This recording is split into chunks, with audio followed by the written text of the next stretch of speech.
December 20వ తేదీ నుండి జనవరి 11 వరకు 22 రోజుల పాటు జరిగిన సమగ్ర శిక్ష ఉద్యోగుల నిరవధిక సమ్మె సందర్భంగా రాష్ట్ర ప్రభుత్వం చర్చల్లో అంగీకరించిన డిమాండ్ల ఆదేశాలను తక్షణం విడుదల చేయాలని సిఐటియు జిల్లా ప్రధాన కార్యదర్శి చెక్కల రాజ్కుమార్ సమగ్ర శిక్ష ఉద్యోగుల జేఏసీ నాయకులు డిమాండ్ చేశారు. కాకినాడలో జిల్లా సిఐటియు కార్యాలయంలో ఏర్పాటు చేసిన మీడియా సమావేశంలో వారు మాట్లాడుతూ ప్రభుత్వం అంగీకరించిన డిమాండ్లను వివరించారు.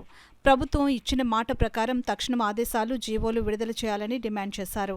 ఈ మీడియా సమావేశంలో జేఏసీ జిల్లా ప్రధాన కార్యదర్శి సత్యనాగమణి, జేఏసీ జిల్లా ఉపాధ్యక్షులు MV Saikiran, A Lovaraju, PVV Mahalakshmi, M Radhakrishna, సహాయ కార్యదర్శులు K Chandrashekar, G Narayana, MB Solomon, జిల్లా కోశాధికారి P Raju, K Srinivas, M Gangadhar తదితరులు పాల్గొన్నారు. రాబోయే రోజుల్లో రెగ్యులరైజేషన్ అనేటువంటిది, అలాగే హెచ్ఆర్ పాలసీ అమలుకు సంబంధించి కూడా మేము పోరాడాల్సినటువంటి అవసరం ఉంది.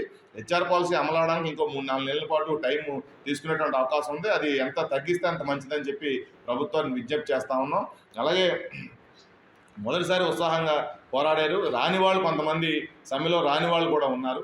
వాళ్ళతో చర్చలు చేయడానికి ప్రయత్నం చేశారు. అయితే మేము ఖచ్చితంగా చెప్పాం, సమ్మె చేసే వాళ్ళతో చర్చలు చేయండి, సమ్మెలో లేని వాళ్ళతో మీరు చర్చించేటువంటి పరిస్థితి ఏముంటుందో, వాళ్ళు ఎందుకు వచ్చారనేటువంటి ప్రశ్న రావడంతో సమ్మె చేసి పిలుపునిచ్చినటువంటి జేఏసీతోనే అర్ధరాత్రి 12 గంటల వరకు మాట్లాడి ఇవాళ ఇప్పుడు మీ ముందు పెట్టినటువంటి డిమాండ్లన్నింటినీ కూడా అంగీకరించడం జరిగింది. అయితే మేము డిమాండ్ చేసేది ఏంటంటే, పంజాబు, ఒరిస్సా, హర్యానా లాంటి రాష్ట్రాల్లో కాంట్రాక్ట్ అవుట్సోర్సింగ్ ఉద్యోగులందరినీ కూడా, అది స్కీమ్ వర్కర్లా లేదంటే ఒక పథకంలో పనిచేసే ఉద్యోగులా అనేటువంటి దాంతో సంబంధం లేకుండా వేలాది మందిని రెగ్యులర్ చేశారు.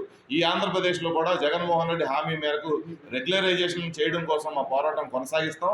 పెండింగ్ డిమాండ్ల మీద మా పోరాటం కొనసాగుతుందని చెప్పి తెలియజేస్తా ఉన్నాం.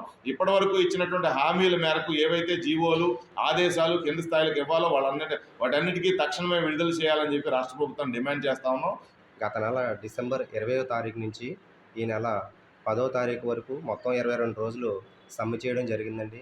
ఈ సమ్మె కాలంలో ప్రభుత్వం మాతో 2 దఫాలు చర్చలు జరపడం జరిగింది. రెండోసారి మా రాష్ట్ర జేఏసీ వారితో విద్యాశాఖ మంత్రి వారు జరిపిన చర్చలు సఫలం అవడం వల్ల మేము 10వ తారీఖు నుంచి 11వ తారీఖు నుంచి సమ్మెని విరమించడం జరిగిందండి.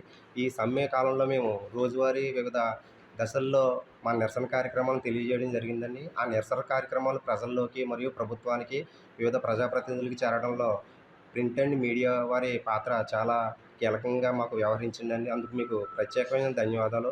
అదేవిధంగా వివిధ ఉపాధ్యాయ సంఘాలు అయిన యూటీఎఫ్, ఎస్టీయు, పిఆర్టీయు, ఏపీటీఎఫ్, ఆపాస్ వంటి వివిధ ఉపాధ్యాయ సంఘాల నాయకులు వచ్చి మాకు మద్దతు, ఆర్థిక భరోసా కల్పించడంతో మేము సమ్మెను మరింత ఉధృతంగా ముందుకు తీసుకెళ్లి మా న్యాయమైన డిమాండ్స్ని సాధించుకోవడంలో విజయం సాధించినందుకు వారికి కూడా ప్రత్యేకమైన ధన్యవాదాలు తెలియజేసుకుంటున్నాం సార్.